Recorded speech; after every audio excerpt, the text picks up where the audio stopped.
नरेंद्र मोदी माफी मांगे किसानों से। नरेंद्र मोदी ने अपमान किया है किसान जातियों की, वो सारी ओबीसी जातियां। नरेंद्र मोदी नकली ओबीसी है। नरेंद्र मोदी 2001 में ओबीसी में जनजात ओबीसी नहीं है, जनजात पिछड़े नहीं, उन्होंने पिछड़ों का दंश नहीं सहा। नरेंद्र मोदी सामान्य वर्ग में पैदा हुए हैं। कहता हूँ कि नरेंद्र मोदी डरपोक है, वो डरते हैं।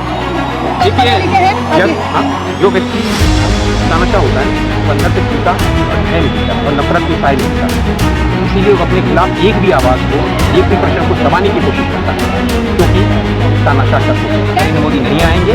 नरेंद्र मोदी 200 से कम सीटों पर आ जाएंगे। कांग्रेस अहंकार में चूर है, मात्र एक माफी ही तो मांगनी थी, वो भी मोदी समाज से, ना कि नरेंद्र मोदी। कौन से समाज? कौन सा मोदी? ओबीसी समाज। कौन सा ओबीसी समाज? नरेंद्र मोदी माफी मांगे किसानों से। नरेंद्र मोदी ने अपमान किया है किसान जातियों की, वो सारी ओबीसी जातियां। नरेंद्र मोदी ने किसानों को परजीवी कहा और किसानों मोदी जी तो खुद ओबीसी बताते हैं। कब के ओबीसी है? नरेंद्र मोदी नकली ओबीसी है। नरेंद्र मोदी 2001 में ओबीसी में, जनजात ओबीसी नहीं है, जनजात पिछड़े नहीं है, उन्होंने पिछड़ों का दंश नहीं सहा। नरेंद्र मोदी सामान्य वर्ग में पैदा हुए हैं। बाद में उन्होंने 2001 में जाकर 2002 में नोटिफिकेशन करके मुख्यमंत्री बनने के बाद अपनी जाति को पिछड़ा बनाया। नरेंद्र मोदी दलितों का दर्द जानता हूं। वो कुछ नहीं, वो किसी का दर्द, अगर दर्द जानते तो ये सरकारी कंपनियां नहीं बेचते। कितने दलितों को और ओबीसीयों को नौकरी मिली है पिछले 2014 के बाद से 9 वर्षों में, ये आप बताएंगे? कह रहे योग्य होगी तो बिल्कुल मिलेगी। कौन सा योग्य? कौन योग्य नहीं है? नरेंद्र मोदी एक देश में योग्य हैं, बाकी लोग अयोग्य हैं। देश के पिछड़ों दलितों को समझना होगा, उनके अधिकारों पर टाका डाला जा रहा है, उनकी नौकरियां खाई जा रही हैं, उनके बच्चों। आपको मालूम है इस देश के अंदर जो सरकारी स्कूल के हालात खराब हो रहे हैं, खत्म हो रहे हैं। सरकारी स्कूल में कौन पढ़ता है? ओबीसी और दलितों के बच्चे पढ़ते हैं। 75% दलितों और ओबीसी के बच्चे सरकारी स्कूल में पढ़ते हैं। आज सरकारी स्कूल के हालात क्या? स्कूल बंद होते जा रहे हैं, विश्वविद्यालय बंद होते जा रहे हैं, विश्वविद्यालयों में सरकारी विश्वविद्यालय सारे बंद होते जा रहे हैं या उनके प्रोग्राम बंद किए जा रहे हैं। कहाँ है आप? स्कॉलरशिप बंद कर दी गई सारे दलितों की, ओबीसियों की कहाँ है बताइए? है नहीं ओबीसी। प्रधानमंत्री कह रहे हैं कि अगर ओपोजिशन बिल बिला रहा है तो समझ लीजिए राइट इसमें दिशा में तीर लग रहा है। सारे बिल बिला रहे हैं, मोदी जी बढ़िया काम कर रहे हैं। अब वो तो नरेंद्र मोदी जी को पता चल जाएगा इस समय पे, जब देश की जनता उनको बताएगी, उनको खड़। कह रहे हैं 24 का रास्ता साफ हो गया है, अब तो आएंगे तो मोदी। 24 का रास्ता क्या? राहुल गांधी की सदस्यता रद्द करा कर उनको चुनाव से रोकने का रास्ता साफ हुआ है। आएंगे नरेंद्र मोदी नहीं आएंगे। नरेंद्र मोदी 200 से कम सीटों पर आ जाएंगे। कितनी सीटें आएंगे बता दीजिए? मैंने कह दिया 200 से कम निपट जाएंगे। फिर कौन आएगा? चेहरा ही जो भी आए। देखो प्रेसिडेंशियल फॉर्म ऑफ इलेक्शन नहीं होता, ये पार्लियामेंट्री डेमोक्रेसी है। 272-73 सांसद जिसके साथ खड़े हो तो वही प्रधानमंत्री बनता है। नरेंद्र मोदी के अभी 272 सांसद उनके खिलाफ हो जाए तो नरेंद्र मोदी को इस्तीफा देना पड़ेगा, इतना जाने। लेकिन सेंटिमेंट तो यही कहता है ना कि इंडिया में प्रेसिडेंशियल स्टाइल इलेक्शन ही हो रहा है। पिछले 2 चुनाव प्रेसिडेंशियल स्टाइल हुए हैं। ठीक है, वो बस देश का कॉर्पोरेट चाहता है चुनाव। सर जनता के लिए गणित नहीं है, जनता के लिए सेंटिमेंट है।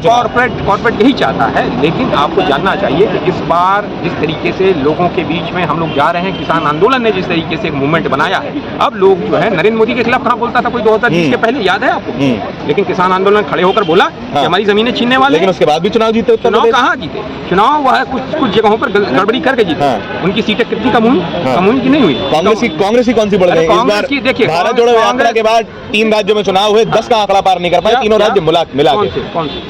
त्रिपुरा, मेघालय, नागालैंड। त्रिपुरा, मेघालय, नागालैंड और हिमाचल में उसकी सरकार बनी कि नहीं बनी? हिमाचल में तो पलटती रहती है। ऐसा नहीं होता ना, जहाँ बन जाए वो पलटती रहती है, यहाँ नहीं बनी। आप सर डेटा कहता है, इतिहास कहता है हिमाचल में पलटती रहती है सरकार। सुनो, कांग्रेस पार्टी की जो चीजें हो रही हैं वो रिफॉर्म फॉर्म्स में है। कांग्रेस पार्टी एक नए तरीके से काम कर रही है, वो लोगों के बीच में जा रहे हैं राहुल गांधी।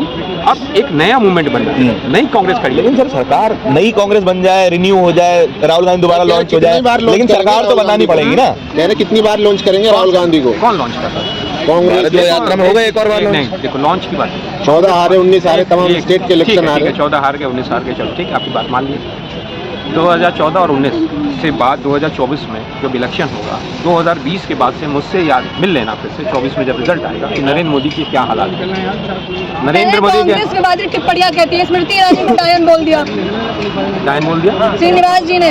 अच्छा, अगर वह उनके लिए उस समय महंगाई डायन थी, उस समय महंगाई डायन थी ना 2013 में 12 में, जब वो सिलेंडर लेके चला करती थी, 400 रुपए का सिलेंडर था। और आज क्या महंगाई उनके लिए डार्लिंग हो गई? निजी टिप्पणी कर दिया, डार्लिंग बता दिया। महिला विरोधी है कांग्रेस। कौन कहता है? महिला एक मंत्री है, उनके लिए ऐसी अपमानजनक टिप्पणी करना। और रेणुका चौधरी को प्रधानमंत्री ने सुपनखा कहा। और नरेंद्र मोदी ने एक बार भरी महफिल में एक बार बेटी बचाओ बेटी पढ़ाओ कहा, वो क्या है? Slip of tongue. Slip of tongue उनके लिए स्लिप ऑफ टंग है, बाकी लोगों के लिए नहीं है। इंटेंशनली थोड़ी बोलेंगे बेटी पढ़ाओ। अब वो उनसे जाके पूछिए, ये सवाल आप उनसे जाके ऐसे जाके। मैं कहता हूँ कि नरेंद्र मोदी डरपोक है, वो डरते हैं। कम पढ़े लिखे हैं यस, हाँ, यस, वो खुद बोलते हैं इस बात वो तो खुद कहते हैं, वो इंटरव्यू दिया उन्होंने रूबरू में आज से 20 साल 25 साल पहले कि मैं 10 पास हूँ कि नहीं पास हूँ, उन्होंने खुद बोला, मैं थोड़ी बोल रहा हूँ, उनके इंटरव्यूज देखूँ। क्या आप सहमत हैं? कैमरे में देख के एक बार मैं बता कह रहा हूँ कि नरेंद्र मोदी की कम पड़ी है। जो व्यक्ति तानाशाह होता है ना, वो अंदर से टूटा और भय में जीता है और नफरत के साए में जीता है। इसीलिए वो अपने खिलाफ एक भी आवाज़ को, एक भी प्रश्न को दबाने की कोशिश करता है, क्योंकि तानाशाह तक हो सकता है। विपक्ष तो कहता ही है कि मर जा मोदी, जनता ही है जो अरे हम कहती है क्यों मत जा कहेंगे, हम मोदी। जो कहेंगे वो सतायु हो, हम क्यों कहें? हम उनकी नीतियों के विरोधी, हम व्यक्तियों के विरोधी नहीं हैं। हम गांधी जी के रास्ते पे चलने वाले व्यक्ति हैं। हम कहते हैं we love the sinner, we hate the sin.